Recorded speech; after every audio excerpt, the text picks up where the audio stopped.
Shalom saudaraku, berjumpa kembali bersama dengan saya Pendeta Jakob Setio, masih dalam program Sapa Jemaat di Rumah.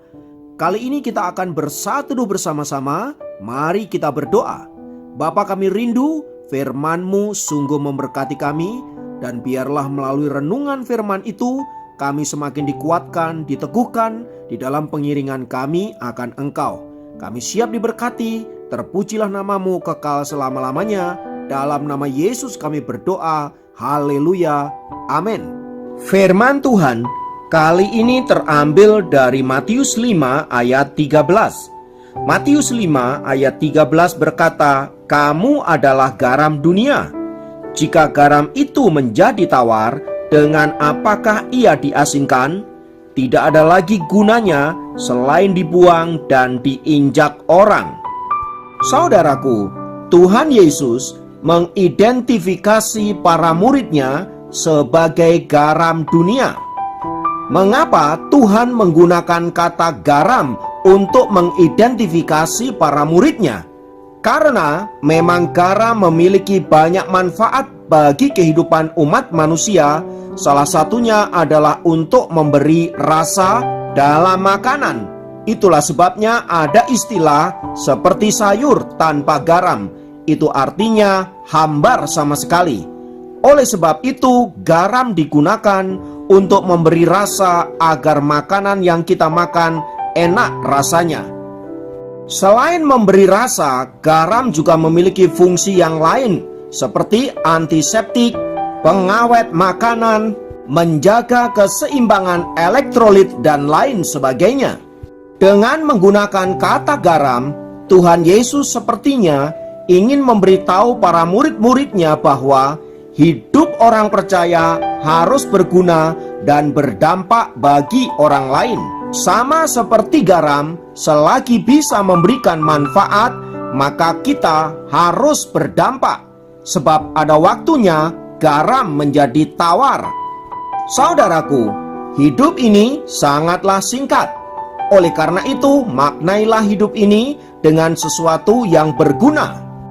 Orang-orang yang memaknai hidupnya dengan sesuatu yang berguna adalah orang-orang yang bergairah dan senantiasa bersemangat dalam hidupnya. Mereka adalah orang-orang yang tidak bersedia dikalahkan oleh keadaan yang tidak mendukungnya. Bahkan, mereka adalah orang-orang yang tidak bersedia dihentikan oleh masalah dan tantangan yang mencoba menghalanginya. Orang-orang seperti inilah yang saya sebut dengan orang-orang yang hidupnya digerakkan oleh tujuan yang jelas. Sama seperti seorang tokoh yang bernama Elizabeth Fry. Ia hidup di awal tahun 1800-an. Pada masa itu, kehidupan narapidana di penjara Newgate, London sangatlah memprihatinkan. Mereka makan, tidur, dan buang air di ruangan yang sama. Tidak ada makanan dan pakaian yang cukup, sehingga beberapa di antara mereka mengalami ketelanjangan, tak sadarkan diri, dan tergeletak sampai pada akhirnya tewas. Sebuah kasus yang cukup mengerikan misalnya, ada seorang wanita yang sedang menunggu persidangan karena mencuri sebuah apel di penjara bersama dengan seorang narapidana lain yang dituduh sebagai pembunuh. Melihat keadaan yang demikian, Elizabeth Fry tidak bersedia tinggal dalam kenyamanannya sebagai seorang putri salah satu bankir terkenal di Inggris. Setelah ia berusia 21 tahun, ia menikah dengan seorang yang sangat kaya dan melahirkan 11 anak. Namun demikian, hatinya terpanggil untuk membela para narapidana wanita itu.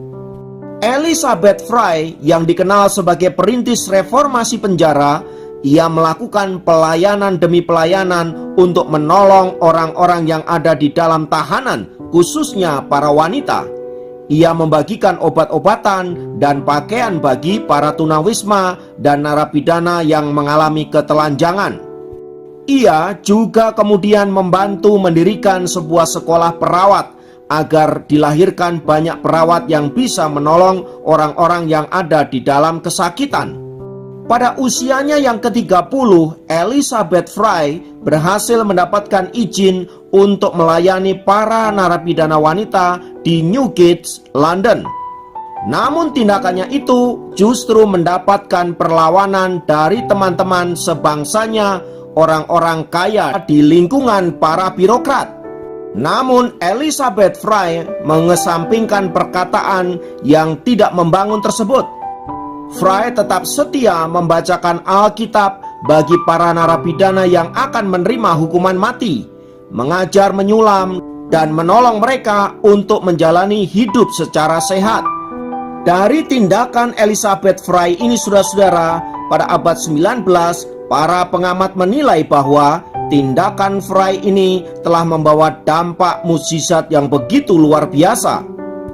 Banyak wanita-wanita yang tadinya licik dan berbuat jahat telah bekerja dan menjadi wanita baik-baik. Tindakan Fry ini, saudara-saudara, tidak hanya mengubah orang-orang yang dilayaninya, namun juga mempengaruhi para pejabat di Inggris pada waktu itu. Mereka terinspirasi dan digerakkan oleh apa yang dilakukan oleh Elizabeth Fry. Saudaraku, sebagai orang-orang percaya yang telah menerima keselamatan dan hidup di dalam kasih Kristus, maka kita harus senantiasa memiliki sebuah tujuan, yaitu hidup untuk menjadi berkat bagi sesama. Sebagaimana pernyataan Tuhan yang tadi sudah kita baca dalam firman-Nya, bahwa kita orang-orang percaya dipanggil untuk menjadi saksinya, menjadi garam di tengah-tengah dunia, agar dunia yang kita hidupi ini menjadi penuh warna, dipenuhi dengan damai sejahtera dan sukacita. Pertanyaannya adalah, apa yang bisa kita lakukan agar kita bisa menjadi garam tersebut? Yang terpenting di sini adalah tindakan kita. Sebab kasih tanpa tindakan itu bukanlah kasih. Oleh sebab itu, saudaraku, marilah kita mengambil peran masing-masing sesuai dengan kemampuan kita, agar melalui hidup kita, kita dapat menjadi saksi Tuhan untuk menyatakan kuasa dan kasih-Nya di tengah-tengah dunia yang hari-hari ini sedang mengalami krisis kasih, sedang mengalami krisis sosial. Kiranya firman Tuhan ini meneguhkan dan menguatkan kita untuk senantiasa dapat menjadi saksi Tuhan dimanapun kita berada. Tuhan Yesus memberkati. Mari kita berdoa. Kuasa-Mu Tuhan boleh menguatkan kami, meneguhkan kami, agar olehnya kami dapat menjadi saksi-Mu di tengah-tengah dunia yang sedang membutuhkan kasih Allah. Kiranya kuat kuasa Allah Roh Kudus memampukan kami untuk senantiasa menyatakan kasih-Mu melalui tindakan-tindakan kami. Terpujilah nama-Mu kekal selamanya. Dalam nama Yesus kami berdoa. Haleluya. Amin. Demikian program Sapa Jemaat kali ini. Sampai jumpa dalam program Sapa Jemaat yang lain. Tuhan Yesus memberkati.